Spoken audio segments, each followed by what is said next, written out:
This video has been sponsored by Affler and Retainful. Hey folks, welcome back to the One Shopify Podcast. I'm your host Aashika, and today we are diving into one of the most controversial parts of every Shopify store's experience. Pop-ups. Yes, those tiny boxes that can make or break your customer journey. With me is someone who's made it his mission to change how we think about them. Shaan Arora, co-founder and CEO of Alia Technologies, the team behind one of the fastest growing Shopify apps that completely reimagining pop-ups for DTC brands. Shan, welcome to the show. Thanks for having me. I appreciate it. Yes. Okay. So yes, you have gone from $1K to 3 million ARR in less than 2 years. That's wild. But for those new to Alia, what exactly is it and why does the world need a better pop-up? Yeah, for sure. Yeah. And like you said it super well, right? Like at Alia, all we do is pop-ups, right? So we focus on this one very specific thing, which is the pop-up, and we don't do anything else, right? And by taking that approach, by taking that ethos of like, hey, we just care about pop-ups, we want to be great at this one thing. That's led to a lot of our success. Mm. But now, why is our pop-up better than, let's say, like a pop that you could get through the ESP or a pop-up through Shopify, right? Like any kind of generic pop-up. And the biggest answer is that we use AI and ML in our pop-ups to run tests and trigger it at the right time. So, currently there's not too much sophistication in pop-ups, in segmentation or triggering or running tests or, ensuring it's being shown at the right time. And we have that sophistication in our tool. And by doing so, you see a significant uplift in email collection. We work with over 1,400 brands, including Nike, Strength, Tom's, Peloton, AG1, Patrick Top, Dermatology, Foster State, a bunch of 8 and 9 figure brands. And every new brand that comes on, our model gets better, and our pop-ups are self-improving at all times. Wow.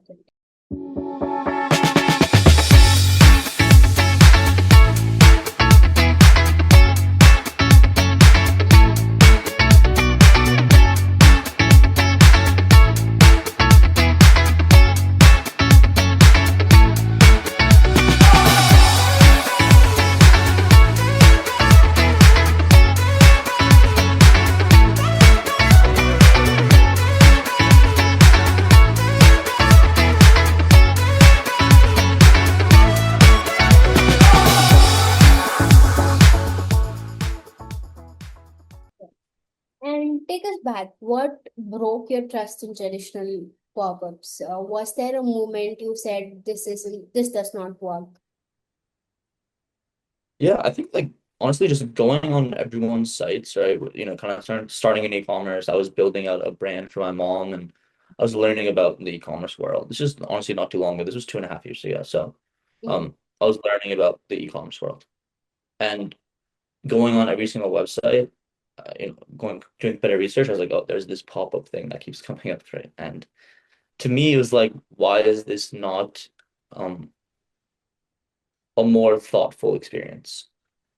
Oh. It feels like if you can have that pop-up be shown at the right time, you can Mm. significantly increase the amount of people who choose to fill it out.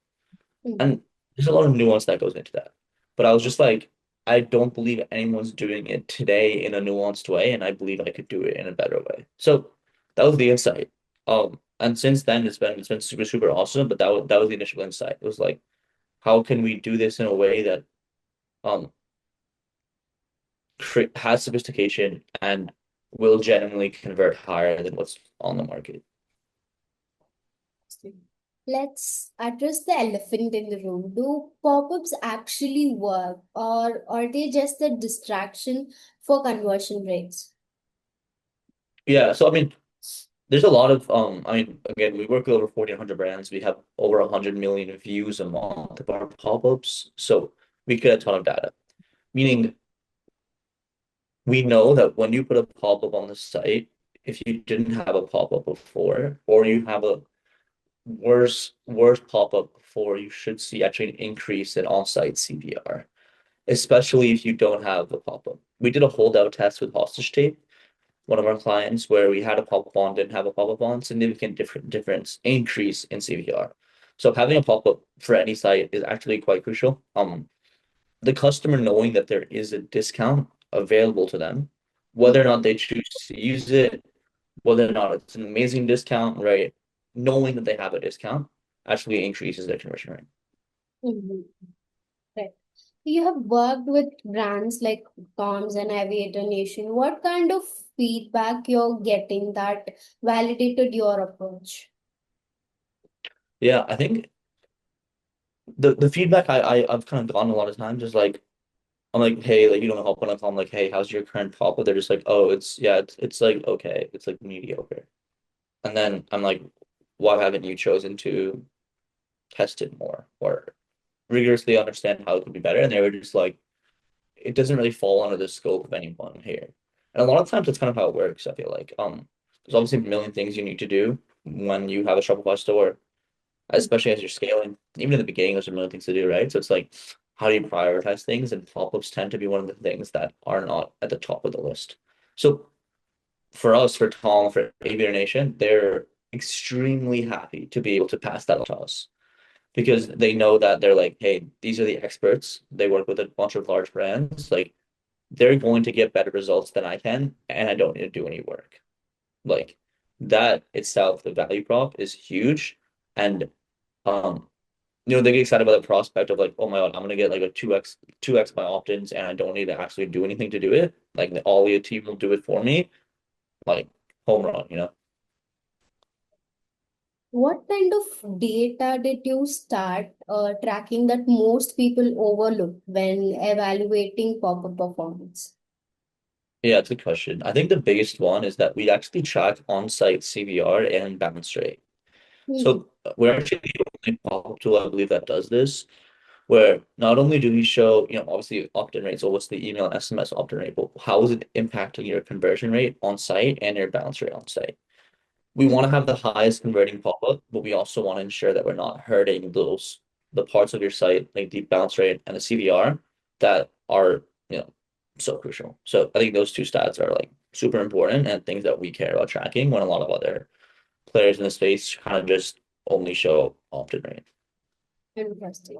So let's break this down. What actually makes a good pop-up experience? Yeah, so there's a few things, right? I'd say one is going to be the copy of the offer. Now, Mhm. notice I didn't say the offer, I said the copy of the offer, right? The offer you can actually kind of do whatever is you feel comfortable with. I think there's a myth that like brands must do 20% or 30% or some massive discount to get a high opt-in rate, which is actually incorrect. I mean, we've seen brands absolutely crush it with, offers as low as, 10%, 5% free shipping. So Mhm. it's really how are we positioning up to the customers, right? What is the copy? Is it when we say you got 10%, should we instead say you've earned a free gift, you got a custom reward, you got a mystery discount? Um, like, even you can even just like show a graphic and be like, choose one of the boxes. They choose a box, and it's like you've got a mystery in the box, and then they put in their email SMS, and then they get the 5% or 10% of free shipping. So, you don't need these, extremely bodacious and ostentatious offers of like 40%. Like you don't need that. So that's important that I always like to denote is that like you don't necessarily need that. So the copy of the offer and how is it being expressed is like I think the most important one.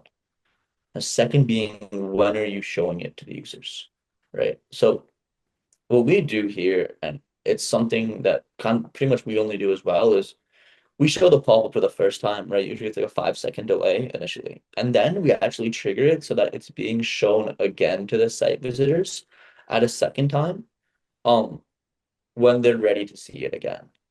Now we're thinking about like we use AI to figure out when should the site visitors see the pop-up for a second time. And that's a super important nuance is like when are you showing it? Now, in general, if you show it at the 5-second mark, that's good. when do you show it again? I think honestly you kind of need AI and ML to figure out when to show it again so you're not hurting like on-site CTR. Right. So copy of the pop-up, when to show it, right? Thinking about like how it looks, so with the graphics, right? Typically having the product on a model like tends to work well. So you show it like if you're selling shoes, show it on an actual person wearing shoes tends to outperform just the shoes itself. And it's kind of interesting.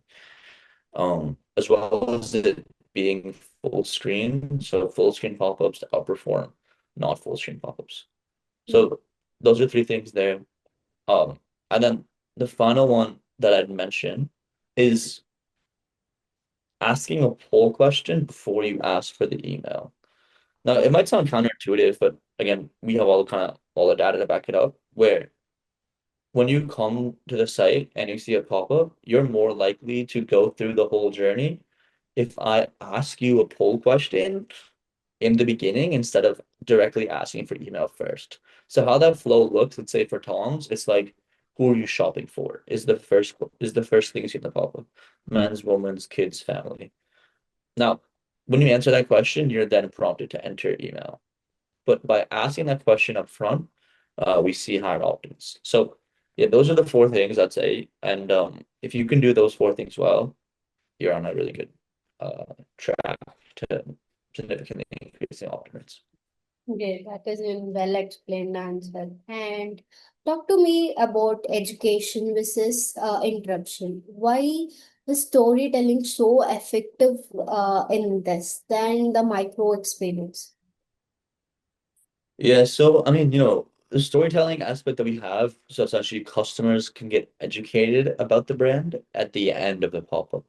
So Mm-hmm. the customers already entered the email and SMS. So we typically, I mean, pretty much for all of the brands, we only do the storytelling after the site visitor has already entered their email and SMS. So that I'll kind of make that clear that like that's a big part of it too.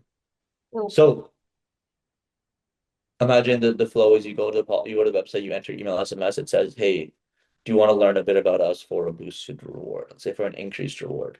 Then the customer goes through the educational journey. Um, it works well for some brands. Mm-hmm. Um, Brands that have a good founder story or brands that have a really strong educational component. It works well for them. Brands that have neither of those, Mm-hmm. I don't think you necessarily need it. Because at the end of the day, our main goal is to increase opt-ins. And you don't need that to increase opt-ins. Got it. Got it. I could see that you have got gamified quizzes and brand stories, amended offers. How do you decide which format works best for a store?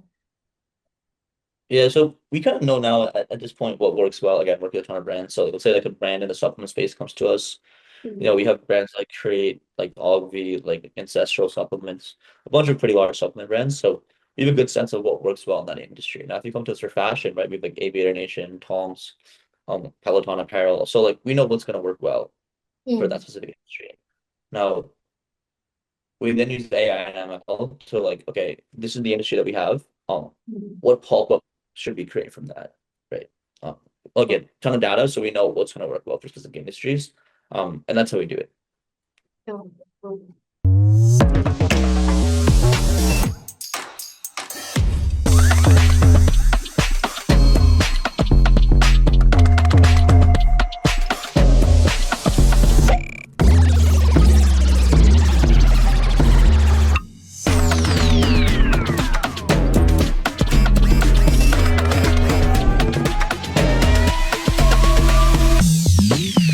What's one change you have seen make an immediate lift in opt-ins or engagement?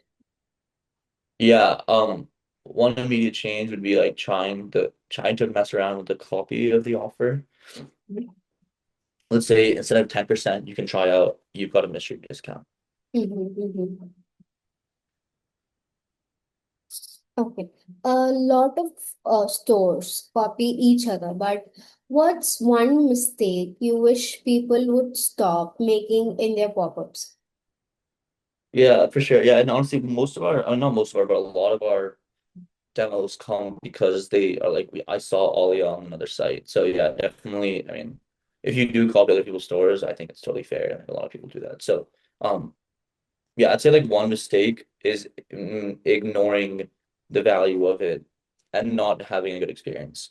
If you look on Gymshark's pop-ups, right? Like, although we work with a ton of large brands, there are still a lot of large brands that do not do a great job of it.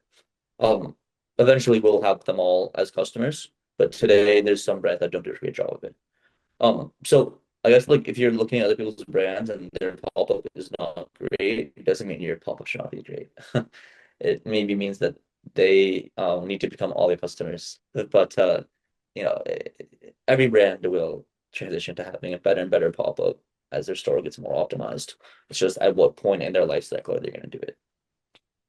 So, uh, what is the future of pop-up looks like? Are they even going to be called 2 years from now? Yeah, that's a good question. I mean, the future that I see in pop-ups is how can you come on to a platform, a pop-up platform like Alia, enter in, we see what your industry is. We see how many sessions you get per month. We have that data. We use AI and ML to then create the pop-up, the highest converting pop-up, run all the A/B tests, and trigger it at the right time. And also have it be the right offer for you. Let's say like you want to try out 10% versus 15%. We'll figure out what that is. The experience that I see, the future I want to have for my company is that someone comes onto the platform, they sign up for Alia, they do it, 14-day, 30-day trial. They don't touch anything.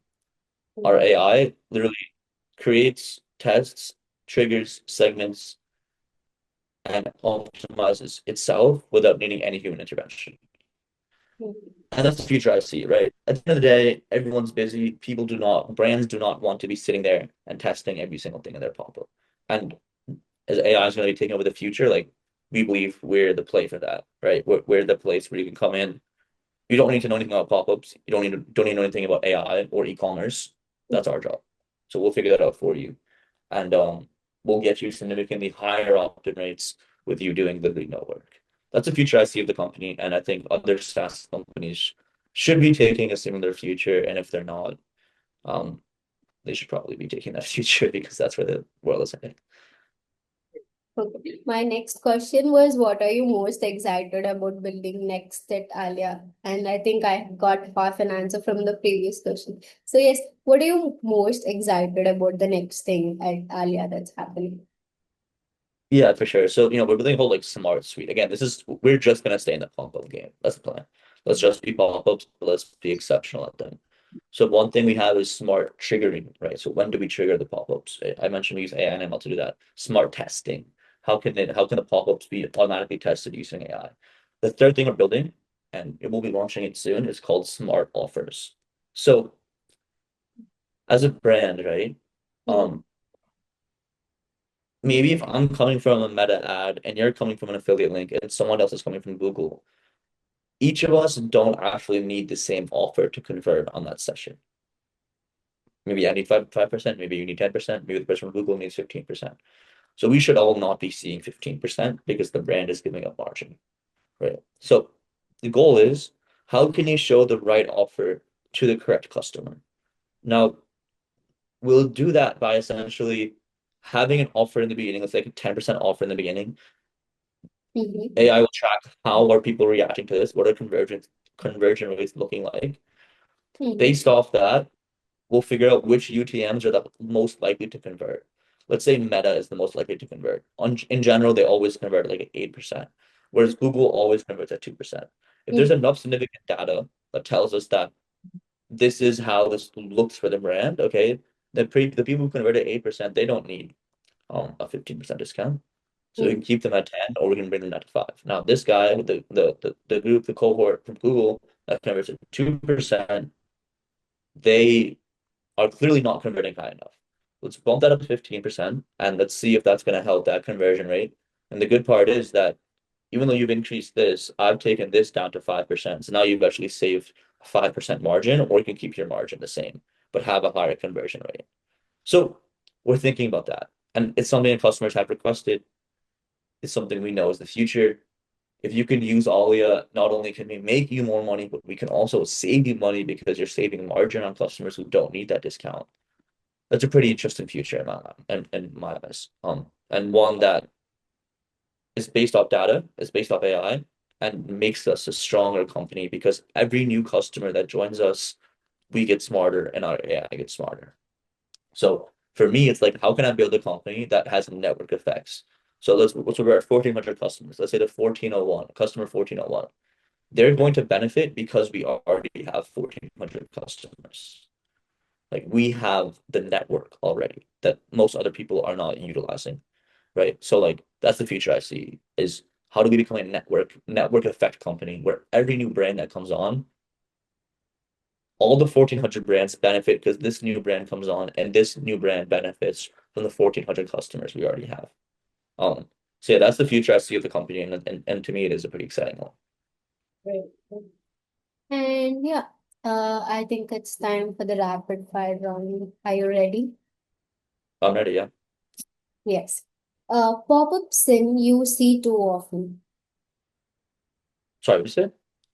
Pop-up sin that you Oh, see too often. yeah. I'd say just not caring about optimizing it. Mhm. Most underrated way to collect first-party data. Asking the question up front as the first part of the pop-up, instead of doing it at the end, doing it up front helps with the opt-ins and it helps with increased data collection. A D2C brand that crushing its website with UI outside UX right now. I think Neural is doing super well. One thing you wish more brands understood about conversions. Yeah, I think it's not all about the offer. Um, you could position the offer in a good way and not be forced to give out margin crushing offers. And yeah, we have come to the end of the podcast, and this was such a smart and refreshing, honest conversation. Shaan, thank you for showing us how something as small as a pop-up can drive millions in revenue when done right. And to everyone listening, rethink that pop-up. Your customers and your bottom line will thank you. I'm Ashika, and this is One Shopify Podcast. See you next time. Thank you all. Thank you, Shaan, for coming. Thank you.